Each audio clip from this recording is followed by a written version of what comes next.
আপনারা দেখছেন একুশে টেলিভিশন।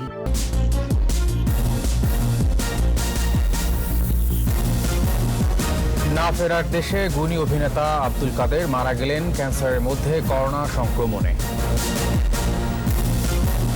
পদ্মা সেতুতে লগ্নি করা টাকা 5 বছরে তুলে আনার পরিকল্পনা, টোল নির্ধারণে কাজ করছে committee.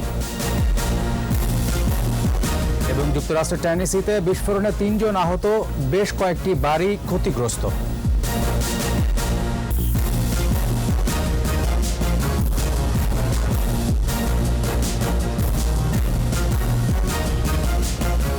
First security Islamic bank limited সংবাদ শিরোনাম। আমন্ত্রণ দুপুর 12টার 21 সংবাদে। সাথে আছে আমি তানজির আহমেদ। দর্শক, 21 টেলিভিশন সংবাদ একই সাথে সরাসরি দেখতে পাবেন আমাদের ফেসবুক পেজ www.facebook.com/2124 অনলাইনে। গুণী অভিনেতা আব্দুল কাদের আর নেই। সকালে রাজধানীর এভারকেয়ার হাসপাতালে চিকিৎসাধীন অবস্থায় শেষ নিঃশ্বাস ত্যাগ করেন তিনি। আব্দুল কাদেরের মৃত্যুতে শোক জানিয়েছেন রাষ্ট্রপতি মোহাম্মদ আব্দুল হামিদ ও প্রধানমন্ত্রী শেখ হাসিনা। বরণ এই অভিনেতা অনেকদিন ধরে ক্যান্সারে আক্রান্ত ছিলেন। 21 ডিসেম্বর তার কোভিড-19 পরীক্ষার ফল পজিটিভ আসে। অভিনেতা আব্দুল কাদের হুমায়ুন আহমেদের কোথাও কেউ নেই নাটকে বদী চরিত্রে অভিনয় করে তুমুল জনপ্রিয়তা পান। এছাড়া তিনি নক্ষত্রের রাত নাটকে দুলাভাই চরিত্রেও দারুণ প্রশংসিত হন। মঞ্চ নাটক, সিনেমা, টিভি শোতেও মুন্সিয়ানা দেখিয়েছেন আব্দুল কাদের।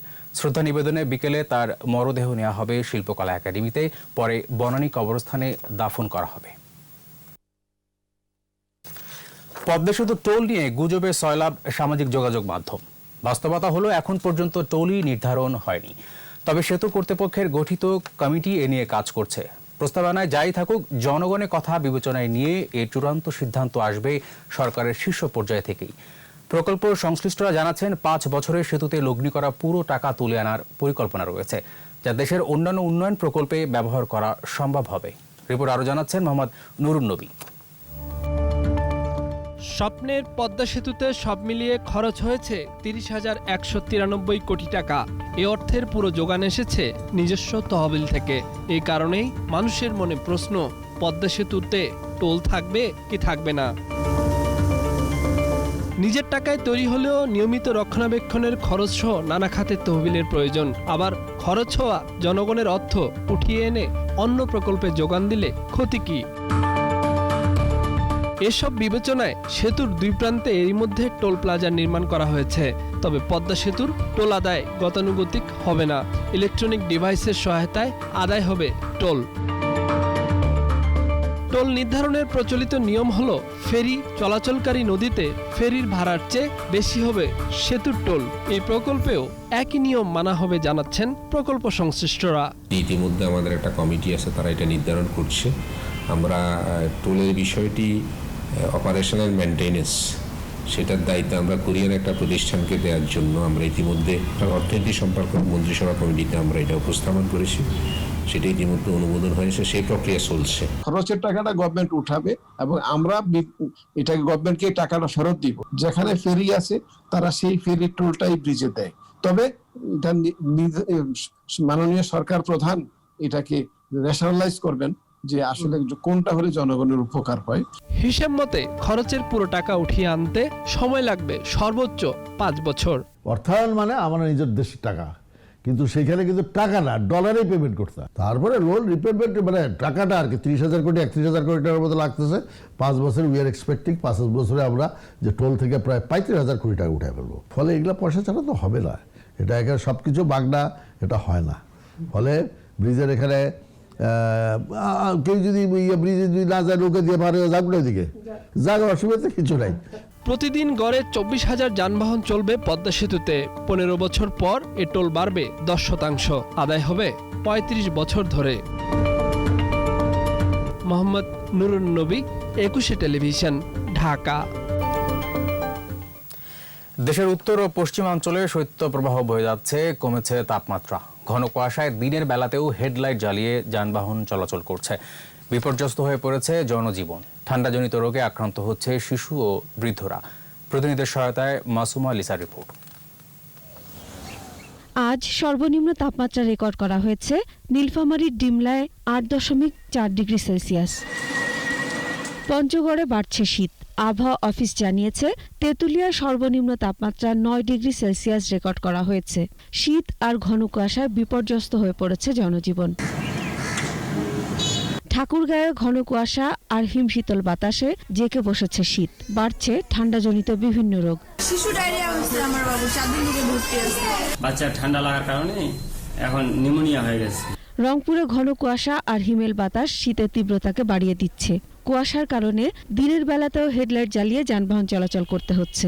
এবার ঠান্ডা খুব, হাত মোটাটা হচ্ছে বাবা। এবার কাপড় চোপড়, ঠান্ডার কাপড় চোপড় কেউ দেয়নি। ঠান্ডা তো খুবই, আমাদের এদিকে আসে নাই। শীতের কারণে দুর্ভোগে পড়েছে খেটে খাওয়া মানুষ। মাসুম আলিসা, 21 টেলিভিশন। প্রতিবন্ধী অটো চালক নাজমুল ইসলামকে নির্যাতন করে হত্যার প্রতিবাদ এবং দায়ী পুলিশ সদস্য তার স্ত্রীর দ্রুত বিচারের দাবিতে রংপুর নগরীতে আধাবেলা অটো ও রিকশা ধর্মঘট চলছে। ভোর 6টা থেকে দুপুর 2টা পর্যন্ত ডাকা এই কর্মসূচি চলাকালে নগরীর শাপলা চত্বর সহ বিভিন্ন স্থানে শ্রমিকরা পিকেটিং করে। যে কোনো ধরনের অপ্রীতিকর ঘটনা এড়াতে নগরীর বিভিন্ন স্থানে পুলিশ মোতায়েন করা হয়েছে।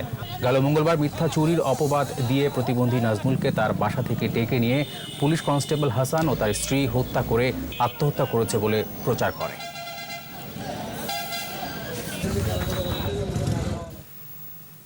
গাইবান্ধার মহিমাগঞ্জে রংপুর চিনি কলে মারাই বন্ধের সিদ্ধান্তে দিশেহারা মিলের শ্রমিক কর্মচারী ও আখ চাষিরা।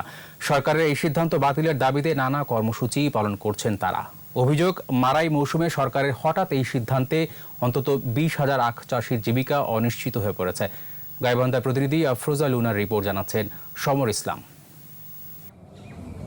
1954 সালে গোবিন্দগঞ্জের মহিমাগঞ্জে প্রতিষ্ঠা করা হয় রংপুর চিনিকল। এরপর থেকে এই এলাকায় প্রতি বছর 5-6 হাজার হেক্টর জমিতে আখের আবাদ করেন চাষিরা, আর তা মাড়াই করা হয় এই চিনিকলে। জেলার একমাত্র ভারী শিল্প প্রতিষ্ঠান হিসেবে এই চিনিকলের সাথে মিশে আছে শ্রমিক আর আখ চাষিদের জীবিকা।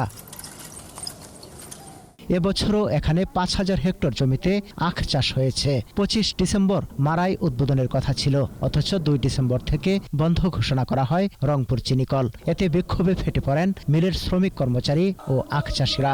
বিক্ষোভ সমাবেশ ছাড়াও হরতাল কর্মসূচি পালন করেছেন তারা।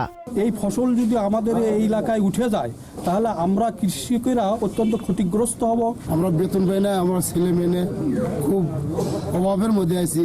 না খাওয়ার মরার উপক্রম হয়ে গেছি আমরা। মেল বন্ধ হচ্ছে তো আমাদের বিষ খাওয়া আমাদের মেরে ফেলেন। এই বয়সে আমরা কোথায় যাবো আর কোথায় কি করব আর কি করে খাবো? কর্তৃপক্ষ বলছে মিল বন্ধের কোনো সিদ্ধান্ত হয়নি। কর্মচারী সংকট ও পর্যাপ্ত আখের অভাবে জয়পুরহাট চিনিকলে 2 মিলের আখ মাড়াই করা হবে। বারবার বলা হইতেছে বেতন ভাতা সব চলবে, শ্রমিক যে যেখানে আছে তো কিছু হয়তো ডেপুটেশনে দিতে পারে, যে মিলে মারাই হবে ওই মিলে। 20,000 আখ চাষি ও শ্রমিক কর্মচারীর পরিবারের রুটি রুজির কথা বিবেচনায় দ্রুত রংপুর চিনিকলে আখ মারাই কার্যক্রম শুরুর দাবি সংশ্লিষ্টদের। সমর ইসলাম, 21 টেলিভিশন। শেষ করছি দুপুর 12টার 21 সংবাদ। যাবার আগে ফার্স্ট সিকিউরিটি ইসলামী ব্যাংক লিমিটেড সংবাদ শিরোনামগুলো আরও একবার। না ফেরার দেশে গুণী অভিনেতা আব্দুল কাদের মারা গেলেন ক্যান্সারের মধ্যে করোনা সংক্রমণে। পদ্মা সেতুতে লগ্নি করা টাকা 5 বছরে তুলে আনার পরিকল্পনা, টোল নির্ধারণে কাজ করছে কমিটি।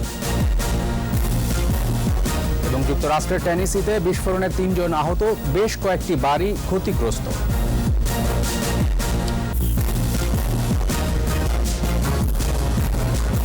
সর্বশেষ খবর জানতে ডায়াল করুন 2021 নম্বরে আর ভিজিট করুন 21tv.com ওয়েবসাইটে। এছাড়া ফেসবুকে ভিজিট করতে পারেন facebook.com/2124 অনলাইনে। এতক্ষণ সাথে থাকার জন্য ধন্যবাদ। পরবর্তী সংবাদ দুপুর 2টায় দেখার আমন্ত্রণ রইল। স্বাস্থ্যবিধি মেনে চলুন, সুস্থ থাকুন, 21-এর সাথেই থাকুন।